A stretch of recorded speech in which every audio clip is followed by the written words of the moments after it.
Salut, bienvenue sur ma chaîne. Aujourd'hui, je vous parle de ma routine matinale. Vous savez, vous me suivez depuis longtemps, que je ne commence pas ma journée de corvée, de ménage directement. Je fais d'abord une routine matinale, mes petits rituels. Je prends soin de moi. C'est ma priorité le matin, prendre soin de moi, cultiver ma bonne humeur, mon bien-être. L'intention derrière la routine matinale, le but, c'est d'établir un sentiment de confort, de bien-être, de contentement. Je voulais vous dire que chacun est différent, on est tous différents. Donc il faut vous créer votre routine matinale en fonction de vos goûts, de votre tempérament, parce que ce qui me fait du bien à moi ne vous fait pas forcément du bien à vous. Donc vous allez voir un exemple de routine matinale. À vous de vous créer la vôtre en fonction de qui vous êtes. Moi, j'ai construit ma routine autour de 4-5 grands domaines, mais il y en a bien plus. C'est c'est à personnaliser, c'est à adapter. En tout début de vidéo, je vous dis que cette routine matinale concerne les gens qui ont la maîtrise de leur emploi du temps. Si vous travaillez, même si vous êtes femme au foyer, mais avec beaucoup d'enfants en bas âge qui ne sont pas scolarisés, cette vidéo n'est pas pour vous. J'ai donc construit ma routine matinale autour de 4-5 grands domaines, on va les voir dans la vidéo plus avant, qui sont importants pour moi et qui me font du bien.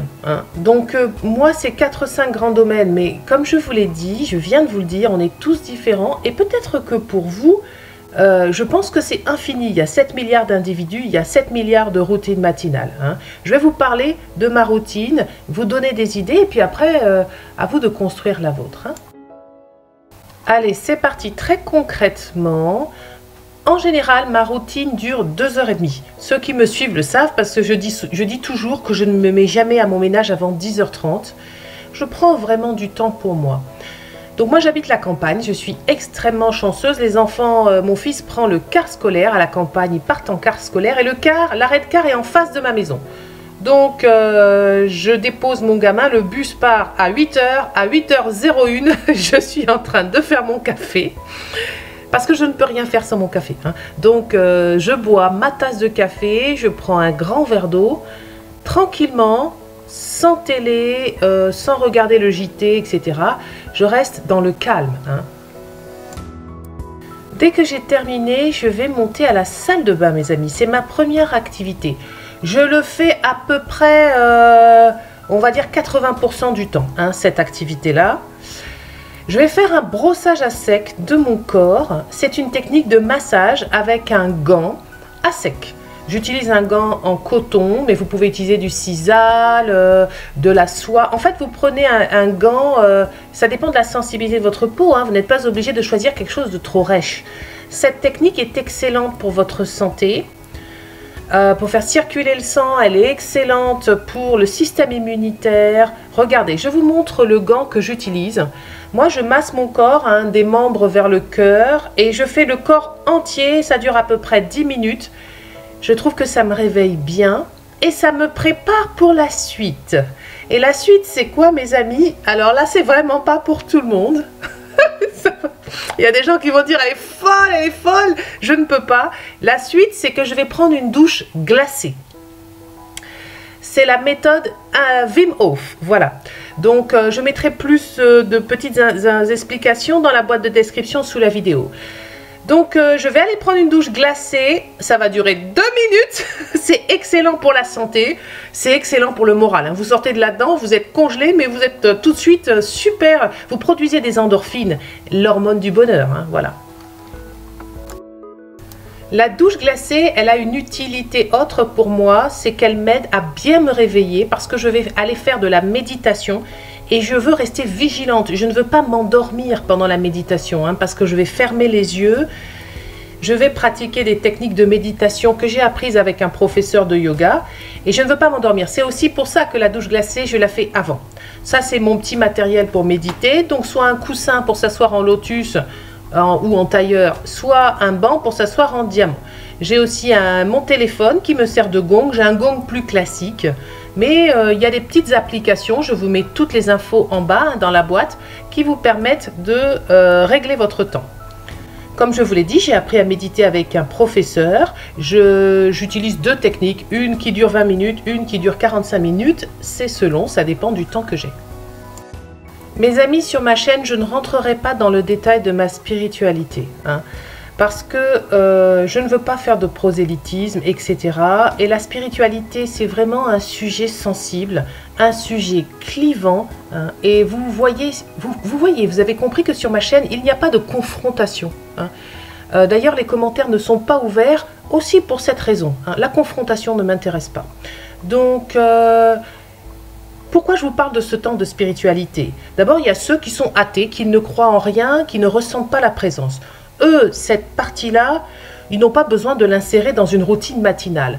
Maintenant, si vous êtes croyant, si vous ressentez la présence, je pense qu'il est extrêmement logique d'avoir un temps de prière, un temps de méditation en fonction de vos coutumes, mes amis, en fonction de vos croyances. Donc, je ne vais pas venir vous expliquer ici qu'il faut faire du yoga, hein. En plus, moi-même, ma religion, c'est que je suis catholique, hein.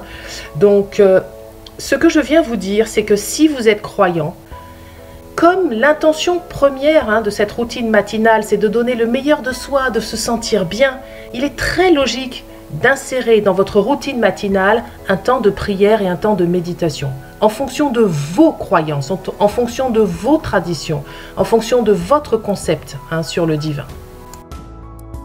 Donc pour ma part, j'ai besoin de me connecter de façon consciente et de prier, hein, et de me connecter à ce qui est plus grand que moi.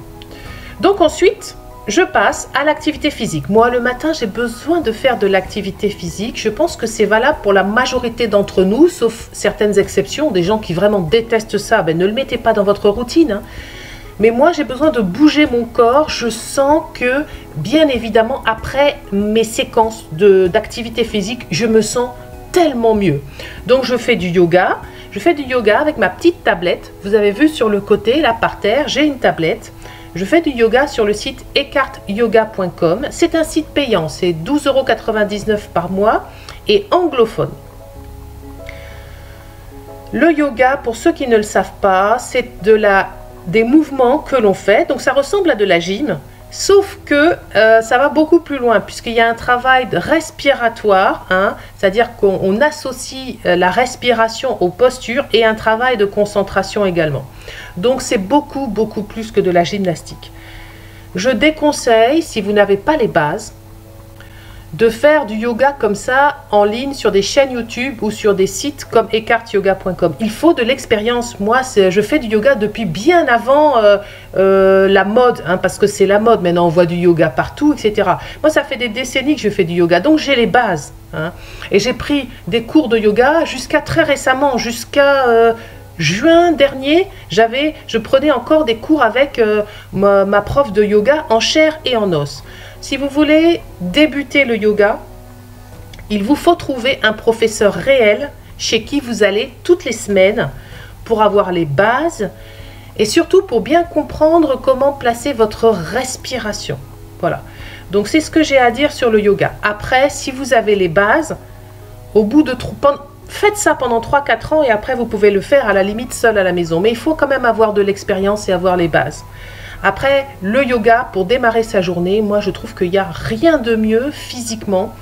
Ce n'est pas violent, vous faites travailler les articulations, vous vous étirez, vous vous musclez, c'est parfait. C'est parfait. Quand j'ai fini mon yoga, j'attaque la gymnastique. Je fais des séances très courtes. Si jamais vous voulez faire un petit peu une routine qui ressemble à la mienne, sachez que ne faites jamais votre séquence de gymnastique après la douche glacée, hein. Là, il y a beaucoup de temps qui se sont passés, si vous voulez. Mes muscles ont eu le temps de se réchauffer. Normalement, dans la méthode Wim Hof, on prend la douche glacée après le sport, hein. Je mettrai tout ça en bas dans la boîte de description, les précautions. Donc, je fais ma gymnastique sur ce coup-ci une chaîne YouTube, c'est Lucie. C'est anglophone, hein, donc si vous voulez, mais il y a plein de chaînes francophones que vous trouverez. Ce que j'aime bien sur la chaîne de Lucie, c'est que c'est vraiment pour tous les âges et c'est court, c'est très court. C'est 4, 5 minutes, 10 minutes de 10 minutes. Je n'ai pas besoin d'en faire plus, j'ai déjà fait 20 minutes, des fois 45 minutes de yoga avant, hein. Simplement, je veux quelque chose d'un petit peu plus dynamique. Donc pour moi c'est parfait. Ce qui est bien avec Lucie, c'est que l'écran est divisé en deux et qu'il y a une partie, il y a toujours une version plus facile et une version plus difficile. Donc vraiment c'est pour tous les niveaux. Et moi j'aime bien me bouger, je vous l'ai dit. Et là j'augmente l'énergie en faisant cette petite séquence avec Lucie. Ensuite, je vais aller prendre mon petit déjeuner, tout simplement. Donc là, je suis toujours pas coiffée, je suis pas maquillée, etc. Donc souvent, je l'ai préparé la veille, mais des fois, je l'ai préparé, je le prépare le matin. J'essaie de faire quelque chose de bon, dans l'idée de me faire du bien. Je vais faire mes petites capsules positives, mes capsules de bonheur. Je vous en ai déjà parlé dans la vidéo Cultiver son bien-être. C'est-à-dire que vous allez voir, je vais vous montrer. Et puis aussi, je vais planifier ma journée. C'est-à-dire que, en fait, mon petit déjeuner, il est multitâche. Je mange en même temps que je fais mes capsules, mes affirmations positives et en même temps que je planifie ma journée. Donc, dans mon bocal, j'ai des petites citations hyper positives. J'aime bien aller les voir. Je les prends au hasard et à chaque fois, ça tombe super bien pour la journée.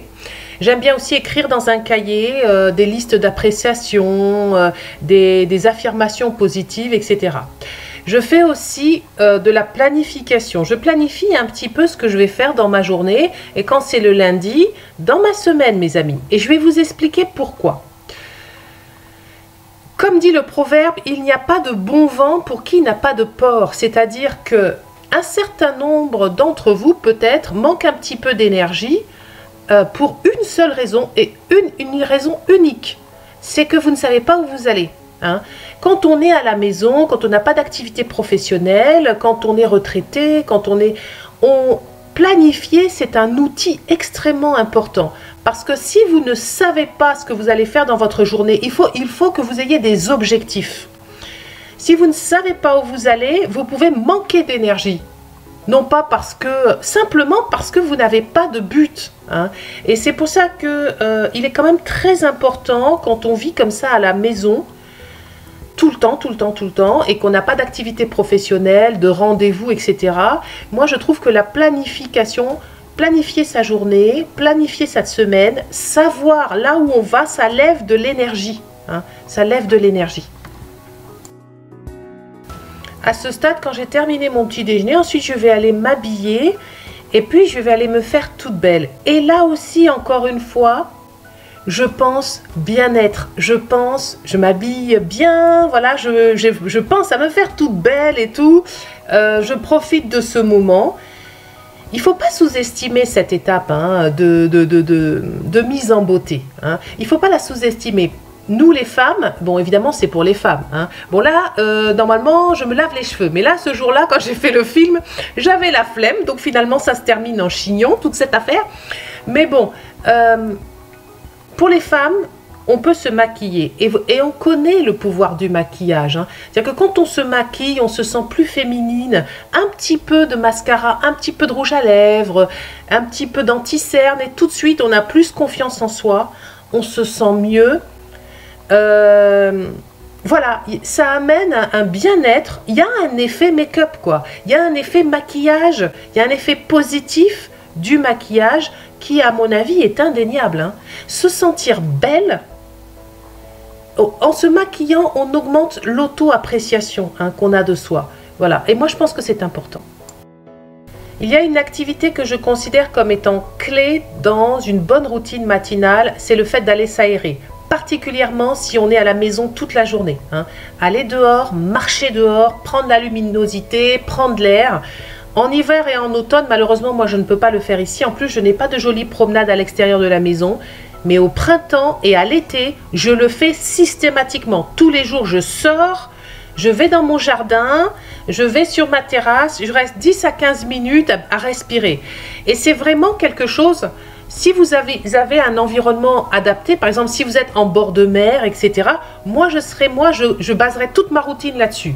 Je me lèverai le matin, j'irai marcher d'un bon pas pendant 15-20 minutes à la fraîche, là, regarder le paysage, etc. Si vous avez des jolies promenades autour de vous, ça peut être l'essentiel d'une belle routine matinale. Vous savez très bien que quand on se promène comme ça, quand on marche d'un bon pas, on rentre, on a bien respiré, on a pris le soleil, on est en pleine forme.